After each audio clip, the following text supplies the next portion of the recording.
दोस्तों, सभी की ज़बान पर एक ही बात है बस कि ऐसी आज़ादी का क्या फ़ायदा कि जिस देश में जान बचाने वाले ही सुरक्षित ना हों, जिस देश में जान की सुरक्षा करने वाले खुद सुरक्षित ना हों। महिला ट्रेनी डॉक्टर रेप केस में सीबीआई ने ऐसे राज खोले जो सुनकर आप दंग रह जाएंगे, जो कि आज हम इस वीडियो में बात करेंगे। बने रहें वीडियो में, वीडियो को लास्ट तक देखें और अगर हमारे चैनल पर अगर नए हो तो चैनल को सब्सक्राइब करें। चलिए आज की वीडियो को शुरू करते हैं। अस्सलाम वालेकुम दोस्तों, मेरा नाम है मोहम्मद अदनान। दोस्तों, आज आप देखें कि अभी कोलकाता में एक मर्डर एंड रेप केस हो गया। जी हाँ दोस्तों, वो अब तो खैर सबको पता ही चल चुका है कि वो एक मर्डर या रेप संजय रॉय नाम के व्यक्ति ने किया था। जी हाँ दोस्तों, लेकिन संजय रॉय को आखिर पकड़ा कैसे गया? आखिर सीबीआई के द्वारा या पुलिस के द्वारा कैसे पकड़ा गया? किस तरह से उन्होंने पकड़ा? जी हाँ दोस्तों, ये बात है 5 अगस्त की, जब 5 अगस्त को संजय रॉय एक मीटिंग में गया हुआ था। मीटिंग में जाने के बाद वो वहाँ से लौटा तो 8 और 9 अगस्त के बीच रात की ये मर्डर एंड रेप केस हुआ था।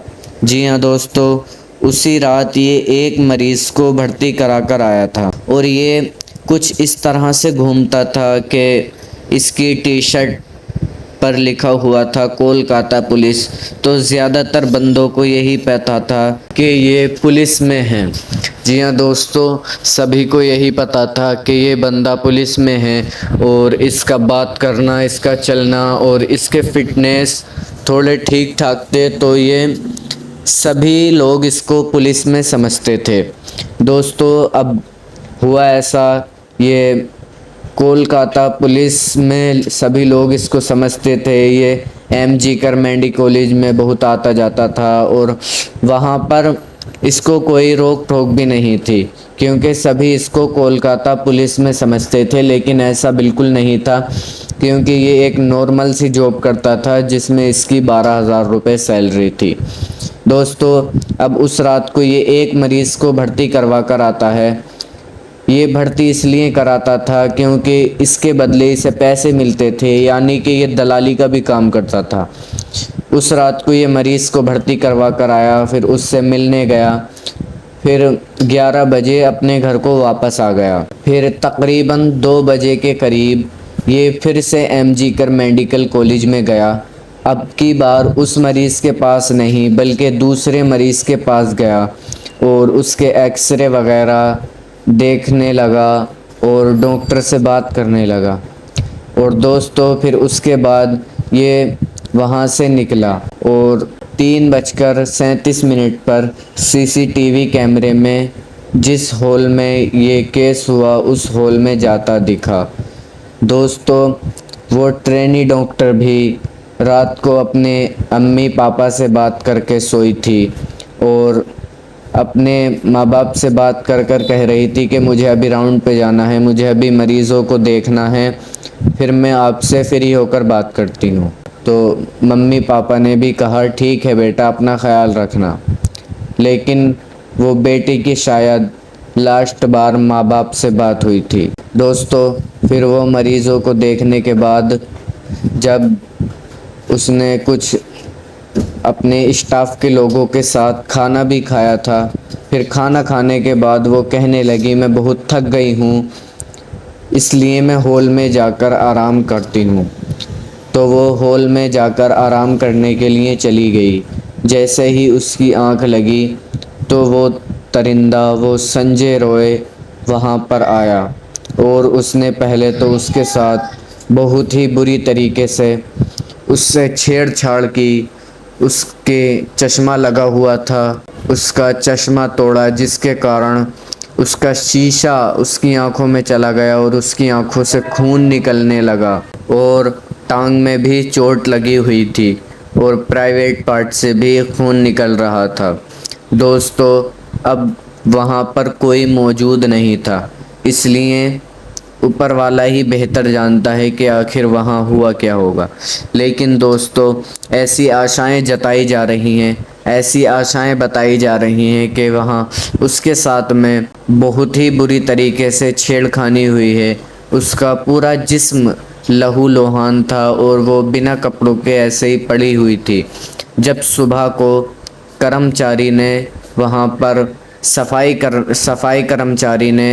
कर्मचारी वहाँ पहुँचा तो उसने देखा तो उसकी चीखें निकल गईं। तो उसने शोर मचाया जिससे सभी में ये बात फैल गई। किसी ने उसके माँ बाप को कॉल किया और कहा कि आपकी बेटी ने अपनी ज़िंदगी समाप्त कर ली है।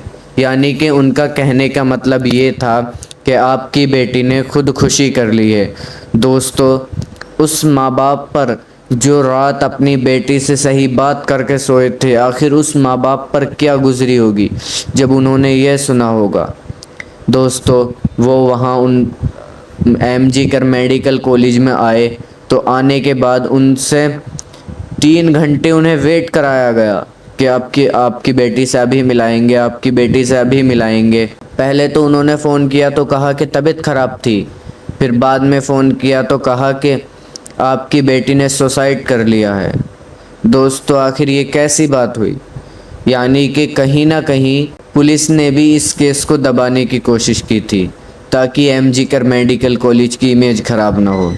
दोस्तों, न जाने इंडिया में, यूपी में न जाने कितने ऐसे केस होते हैं जो मर्डर एंड रेप केस होते हैं, लेकिन दोस्तों कहीं ना कहीं पॉलिटिकल पावर के कारण या किसी ऊंची पावर के कारण उस केस को दबा दिया जाता है। दोस्तों, लेकिन एमजी कर मेडिकल कॉलेज का ऐसा नहीं हुआ और वहाँ पर बहुत ही लोगों ने साथ दिया, बहुत ही डॉक्टर स्टाफ ने साथ दिया। दोस्तों, बहुत के मन में ये है कि आखिर सीबीआई के द्वारा या पुलिस के द्वारा उन्हें पकड़ा कैसे गया। तो दोस्तों, कोई ना कोई इंसान हो जल्दबाजी में गलती कर ही जाता है, जल्दबाजी में कोई ना कोई स्टेप भूल जाता है। दोस्तों, संजय रॉय ने भी वही किया।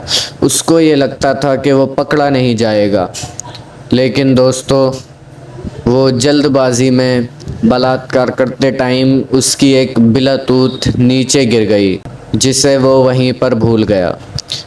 जब सुबह को पुलिस ने देखा तो पुलिस ने सभी को बुलाकर जो जो रात में वहाँ पर आए थे उन सभी की बिलातूत से मैच करने की कोशिश की, तो उसकी बिलातूत से वो मैच हो चुकी थी। तो दोस्तों, जब वो कैमरे में आया था तो उसने दूसरे कपड़े पहन रखे थे और जब सुबह उसे पुलिस ने बुलाया था तो दूसरे कपड़े पहन रखे थे, यानी वो पूरा चेंज हो चुका था।